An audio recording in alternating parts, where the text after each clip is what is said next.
Did we learn anything from last night's game that we didn't already really know? Probably not. Is it the same old issues? Probably. Why the hell can't we defend set pieces? See you on the other side. Welcome to Glasgow Rangers Nation.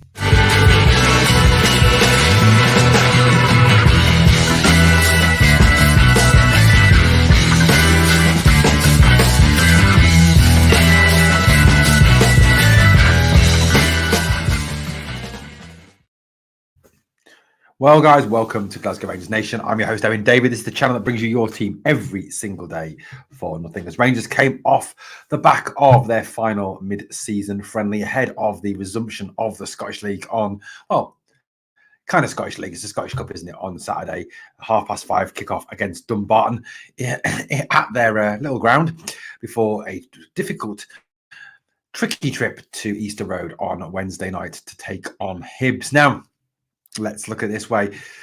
A decent result. Yes, it was a decent result. 2-2 against a team that is through to the last 16 of the Champions League. A decent test, as Philippe Clement called for. He called for a decent test. He called for a fact that he wanted a test for Europe.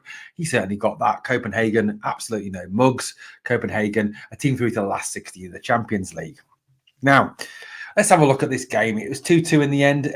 Goals coming from Matondo and the much maligned Cyril Dessers. On the night, some things learnt, yes. Some players with some decent performances, yes.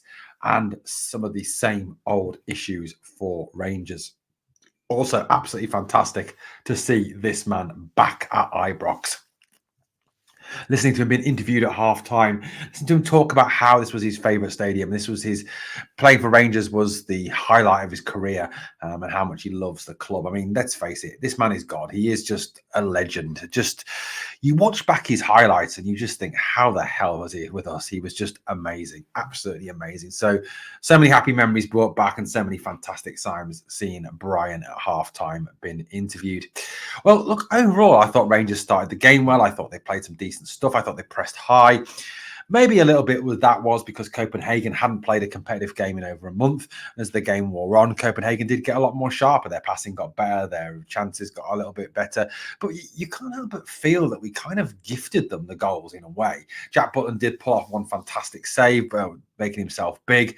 And I think as well, we saw perhaps in a nutshell why we were right to bring Jack Butland in and why Robbie McCrory is never really going to be a true Rangers number one.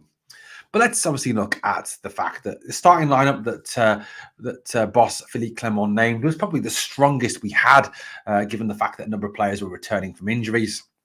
And we obviously missing obviously Danilo and Roof. So Butland in goal, I thought he had a good game. I thought he was rock solid. Came off at half-time for Robbie McCrory, who I thought was exceptionally poor second half. Tav, Goldson, Balogun, Ridvan. I thought Balogun was excellent, read the game very well, did very well. Ridvan, for me, one of probably my man of the match. You know, aggressive, good going forward, solid defensively. Look, we can't sell him. I know he can probably be worth £4.5, £5 million. But look, if you're going to ship anyone out, it can't be him. He plays well. He's a good player. And now he's getting a run of games. Now he's showing himself to be fully fit. We're seeing why the money was sunk into him. Lundstram and Raskin. I thought Lundstram was a one-man midfield, a wrecking ball in front of that back four. Raskin, I don't know, looked off the pace again today. Didn't look great at all. Kamal McCaws and the Matondo behind the central striker. Well, kind of behind the central striker. I want to talk about that shortly. I thought Kamal was poor.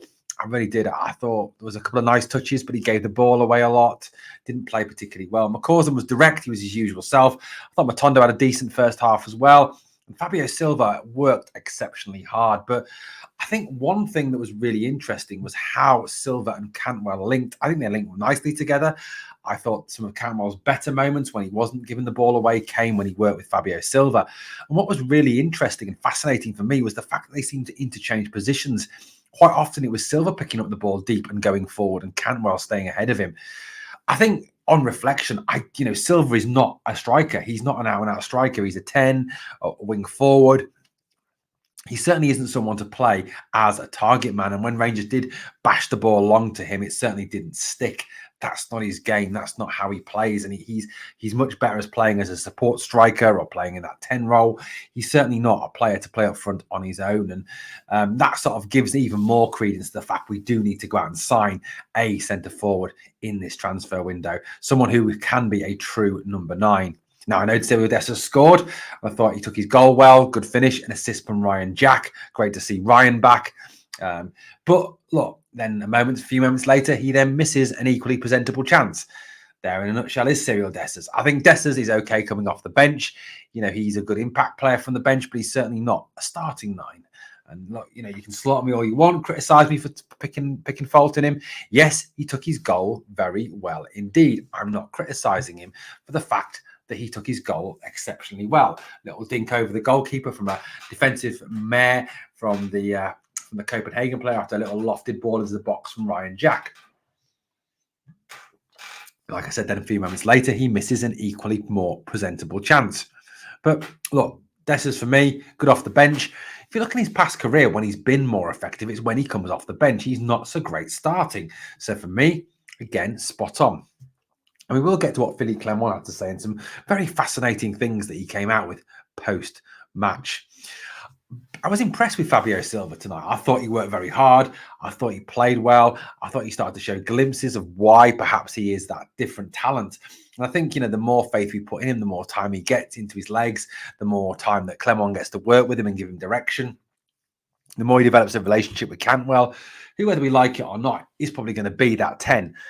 Unless, obviously, Tom Lawrence, who was good to see back, he obviously moves into that role. But I thought Fabio Silva did very well tonight, showed some really promising touches, worked very hard. But like I said, he is not that number 9. We still need that number 9. Silva is not going to be the guy to play up front on his own. He just is not.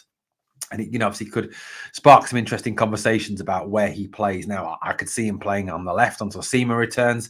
And then once Seema's back, I could see another shift in his position. But overall, I thought he did very well indeed. Now, obviously, Robbie Matondo took his goal exceptionally well. Great assist. Obviously, it was Ridvan winning the ball back, gives it to Matondo. Matondo then runs from just inside the Copenhagen half. They back off him, and he curls that lovely shot into the bottom corner for the goal. A really nice finish from Rabbi. I think at that point you were thinking, is this the arc of redemption returning for Rabbi? Is Rabbi getting back to the player that he was at the start of the season before he went out injured? Now, I know there's a lot of fans have criticised Matondo, but I think, give him a few more games, give him a few more opportunities to prove himself. Maybe he will get back to where he was at the start of this season. But look, the game finished in such disappointing fashion because of the fact we gave away 2 utterly ridiculous goals again from set pieces. All 3 goals we've conceded in these mid-season friendlies have come from set pieces. Rangers' inability to defend set pieces is quite clear. It was there before the break. It's still there now. It needs to be worked on now, whether the issue is the defence, whether the issue is the marking system, using a zonal marking system. I don't know what it is, but it needs to be sorted. Now, whilst you can perhaps get away with it against the likes of, no disrespect, Livingston, Ross County, St Johnstone, etc., you're not going to get away with it against them, as we saw at the game at Parkhead when Bernardo scored. We're not going to get away with it in Europe. So we need to do something. We need to work on defending set pieces. We need to work on scoring from set pieces, certainly, but certainly defending set pieces is an absolute must, because look, to concede 3 from set pieces is just plain not good enough. Now, I think part of the reason we conceded those 2 goals was some sloppy defending and some awful goalkeeping. McCrory comes for the first one, gets nowhere near it. You feel Jack Butland's there. Jack Butland's in goal. He comes for it. He gets it. He clears it out. Just how it is. And the second one, McCrory can only tip it into the roof of the net. You feel that probably Butland probably gets a little bit more on that and saves it. Would have come out with a win, but look, it's an encouraging performance. It's a decent performance to get a 2-2 draw against a team in the last 16 of the Champions League. No disrespect on that level. Now, Philippe Clement spoke to the media post-game and had some interesting things to say as regards, the future of certain players and also as regards transfers as well. What did Clement have to say to the media? He said that we gained a lot from tonight. He said this was the end of a heavy training camp. We scored 2 goals. We saw a few players back from long-term injury, and a few players from the academy gained experience. And that is encouraging. Bailey Rice had an opportunity to play. Cole McKinnon played last 2 games. We've seen, Leon King get opportunities to play. Robbie McCrory get opportunities to play. We've seen a number of players come back in Lawrence and Jack and Barisic. So, it's encouraging that some of these players are coming back. The bench did look a little bit weak tonight for me. No real, no massive impact in terms of attacking midfield players. Lawrence is just getting back. Cyril Dessers is okay. But look, it did lack a little bit of something special there, I think. Someone to come off the bench and really make a big difference. He would hope for more bodies, and everybody is aligned about that. People are working day and night. It's a hectic period. So it's quite clear that Philippe Clement was hoping to have more names already in through that door, already signed. Now, we all said that it would be great to get those players in place for La Manga, to give them opportunity to work with the squad, to embed, to give chances for Philippe Clement to have that one-to-one chat with them and kind of really bring them into the Rangers fold. Obviously, that hasn't happened. It's interesting that he said that that we are close on certain things, but not on others. And until the player is here, obviously we won't say anything. So you kind of wonder, how close are we? Who are we close with? How many players are we close with? And how many players are we going to sign? There's obviously a whole plethora of names being linked with the club. Shankland and Langoni and Jukanovic and Alzate. There's a whole list of players. What positions, what players. It's quite clearly something the media would love to know and the fan base would love to know. But the board and Philippe Clement and Niels Koppen are obviously playing their cards very close to their chest. He was, of course, questioned about Rid van Yilmaz, who, according to a number of sources, had agreed terms on a Galatasaray deal. Obviously, nothing official from the club, so we take that with a pinch of salt. On Rid van, Clement said, "I cannot comment. If there comes an offer that is a good thing for the club, we need to discuss it, but that is not the case at the moment." So it's quite clear from what Philippe Clement is saying that there is no concrete offer for Rid van Yilmaz, that he is still a Rangers player, and for this moment in time, he will remain a Rangers player. So I think talk in the media that a deal are being agreed with Galatasaray is very, very premature and very inaccurate indeed. He said he's had talks with those that are making the decisions, and he's aligned with them in terms of their thinking. They're aligned with him. So, like I said, I will reserve judgment on the board until the January transfer window is over. He said also that we saw 22 players tonight, which we did. Again, we saw a whole host of players get an opportunity to play. Cole, which means Cole McKinnon, played left wing, which is not his natural position, but it was good experience. Everybody is there for the team, not for themselves. We had open and honest individual talks with all the players this week, what is good and what can be made better. And that's all part of that man management philosophy of Philippe Clement. The desire that he has to get the players to be their very best, the desire that he has to kind of get through to the players that he wants them to be fluid, to be a hybrid type player who can play a number of different positions. And for me, that's very encouraging. And that man management is absolutely spot on from Clement. And it's exactly what we need, someone to sit in there and talk to the players and bring the players up to speed with what it is they need to be doing for this club. He talked about injuries, which unfortunately in Philippe Clement press conferences seem to be a permanent fixture. Now, he spoke obviously about the fact that he likes 90% availability, which he's had at his previous clubs. But Kieran Dowell is now out injured for an elongated period of time. He said he managed to catch his foot in the grass and twist, and therefore is out for a number of weeks. He said it will be around 2 months. So, Kieran Dowell, who had returned from injury, who'd done really well to get back from injury, who had had some encouraging performances, is again back on the treatment table, something that he does seem to suffer from. And obviously will raise the question, at what point do you cut your losses with Kieran Dowell, given the fact that he seems to be injured an awful lot. He also said that Ben Davis was still injured, and he had expected him to be returning to training this week. That had not materialised, and that he would work with the medical staff much more closely. Also, Dujon Sterling missed tonight's game. Apparently, he got a knock, nothing terrible, and he will be back for the weekend. But it does look like the injury bug has hit Kieran Dowell again, and he joins the list of Danilo and Roof in terms of long-term absentees for this club. Now, an encouraging performance, certainly.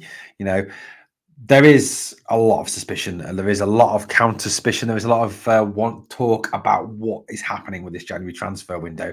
And there seems to be, and I know social media is a poisonous place, but a level of dissatisfaction across the Rangers fan base in terms of what we've done so far in transfer business.